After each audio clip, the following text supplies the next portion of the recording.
Parasite Eve: The Third Birthday. Guys, I have to tell you, I've been waiting for this game for a really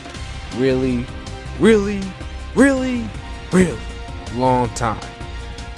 Ever since the first one came out back in 1998, and the second one following a year later, I have been patiently waiting for a new Parasite Eve game to emerge.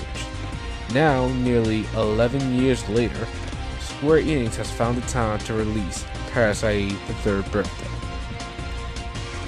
But before I get into this actual review, let me take you a little bit down memory lane into the first Parasite Eve games to give you some insight into what the series is about.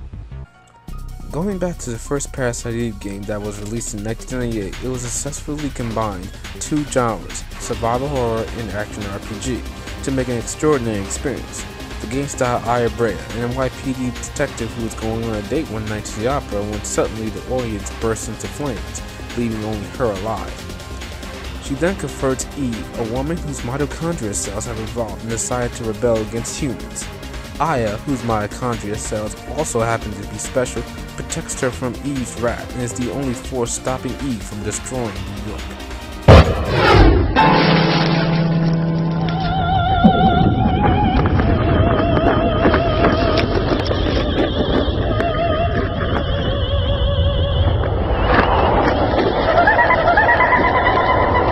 The game boasts an eerie atmosphere and horrific creatures, combining RPG elements like random encounters, leveling up, stats, special powers, with an array of customized weapons in a very unique fashion.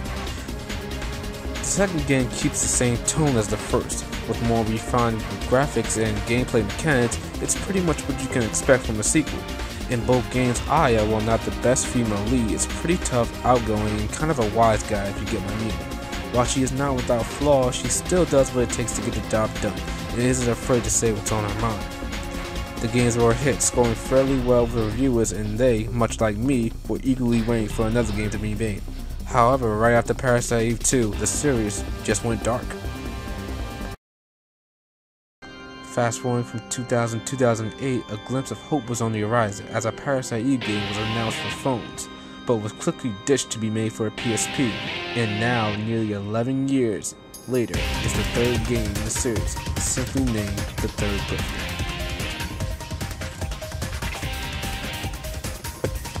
The Third Birthday takes place in New York, where mysterious creatures known as the Twisted have suddenly appeared and started wreaking havoc all over New York. It's up to series heroine Aya Brea to use an unknown ability known as Overdrive to travel back to the past and help military personnel to put a stop to the Twisted once and for all.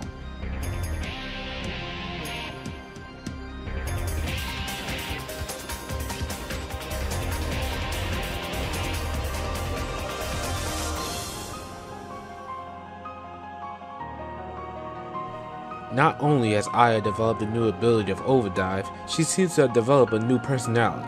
Deviated from a more talkative and rather rough exterior from the previous Parasite Eve games, she's more closed off and acts like a little girl, taking orders from anyone that comes her way and willfully following them without a second thought. It doesn't help that when she runs out of ammo, she whimpers like a little puppy.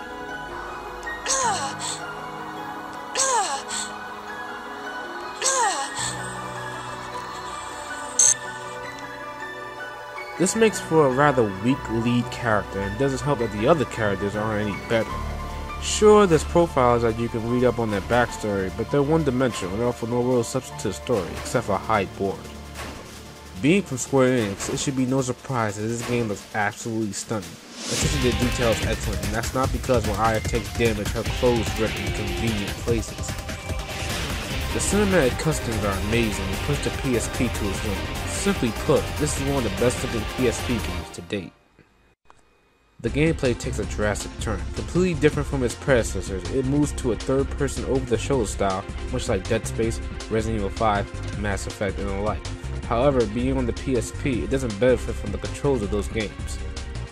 Thanks to the PSP's one analog stick, it can be hard to look from behind and aim. However, there's an auto-aim that works rather well.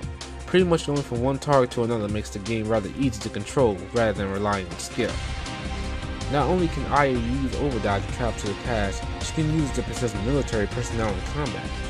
The overdrive mechanic is pretty much the gist of combat in the third birthday, jumping from one body to another to stay alive and strategically placing troops in the best vantage position to overwhelm foes is pretty much what you'll be doing most of the game. There are vehicle segments that are entertaining, but are very few and far in between. Boss battles are unique and epic, highlighting originality the series is somewhat known for. Outside of combat, you can buy and upgrade new weapons, change out as foes from a good amount of outfits. Keeping with some form of RPG goodness from the previous games, there's a level up system in the form of DNA. You can customize it to your liking, equipping DNA chips that offer stat changes such as increased defense, making reload times faster, and recover your health. You can acquire these chips by defeating foes in battle.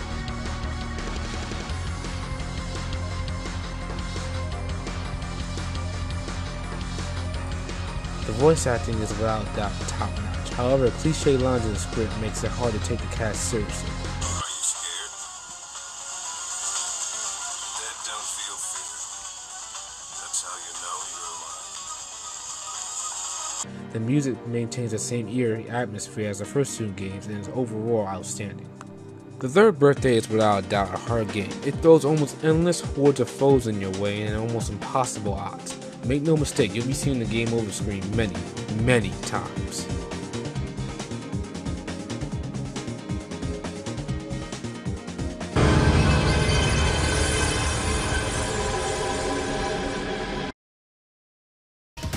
The game offers much replay value in the form of going back to redo chapters to get a better grade, unlock outfits for Aya, and cheat codes and special scenes.